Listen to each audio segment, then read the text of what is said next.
We're starting our new unit here with differential equations, and so the first thing we need to talk about is just definitions and kind of the basics here. So our definition of a differential equation is any equation that includes a derivative term. So if a derivative or something related to a derivative shows up in an equation, it is technically a differential equation. So for example, I've got a bunch of examples here. dy by dx equals 3x squared, that's a differential equation. Y equals y prime plus 3x is a differential equation. Y double prime minus 3y prime plus 2y equals 24. E to the negative 2x is a differential equation because we've got these derivatives in them. Now, what makes differential equations interesting that we'll see is typically they'll mix the derivative with the original kind of whatever it's a derivative of. That's not required, but that's what will typically make them interesting. A solution to a differential equation is a function that fulfills or obeys the differential equation.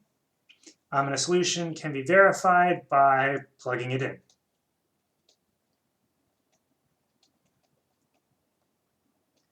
So if you have a function that we say is a solution and we plug it in, that will verify that it's true. So let's talk about the order of a differential equation. So the order of a differential equation is the same as the highest order derivative that appears. So if you see a first derivative in your equation, that's a first order differential equation. So for example, y prime minus 4y equals x squared minus 3x plus 4. We've got a first derivative here, so this is a first order differential equation. Second order, we've got d squared by dx squared minus 3 dy dx plus 2y equals 24 e to the negative 2x. So because of our second derivative here, this is the second order example. It doesn't matter that there's a first derivative as well. All that we care about is the highest. And so lastly, for our third order, we have x squared y triple prime minus 3xy double prime plus x y prime minus 3y equals sine of x.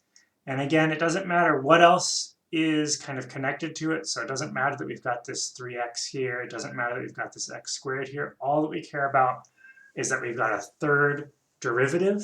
That makes this a third order differential equation. So earlier we talked about how to verify a solution. Let's actually show that math. So we're verifying that y equals 3e to the negative 3x plus 2x plus 3 is a solution to the equation given here. So what we want to do is start plugging things in. So I'm going to rewrite this as with the kind of standard d by dx, or the other way of writing this, plus 3y equals 6x plus 11. So now I'm just going to plug in for y. So d by dx of 3e to the negative 3x plus 2x plus 3 plus 3 times 3e to the negative 3x plus 2x plus 3 equals 6x plus 11. The derivative of this term will be 3e to the negative 3x times negative 3, so negative 9e to the 3 negative 3x plus 2 plus 0 plus 9e to the negative 3x plus 6x plus 3 times 3, so 9. equals 6x plus 11. The 9e to the negative 3x is cancel, and we're left with 6x plus 11 on the left-hand side, 6x plus 11 on the right-hand side. So this is true because these both match. So all that we did was plug things in and see if we got some true statement. And so all we have to do is simplify the algebra until it's obvious that they're the same. 6x plus 11 is obviously the same as 6x plus 11, so we're good to go. With verifying solutions, you can also calculate the derivative separately rather than plugging it in and then calculating the derivative as part of the step. So for example, in this case, y equals 2e to the 3x minus 2x minus 2. And then I'm just going to calculate the derivative here because I know it's going to come up later. So this is going to give us 6e to the 3x minus 2. And now let's plug things in. So we get 6e to the 3x minus 2 minus 3 times 2e to the 3x minus 2x minus 2 equals 6x plus 4. 6e to the 3x minus 2 minus 6e to the 3x plus 6x minus 6. Those will cancel. And we're left with 6x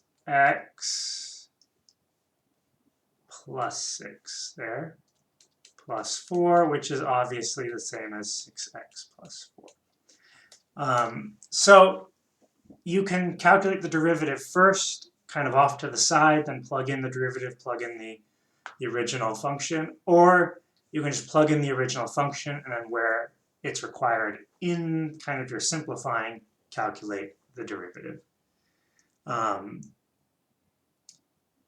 And this is the same as what we just did, so that wraps up this video.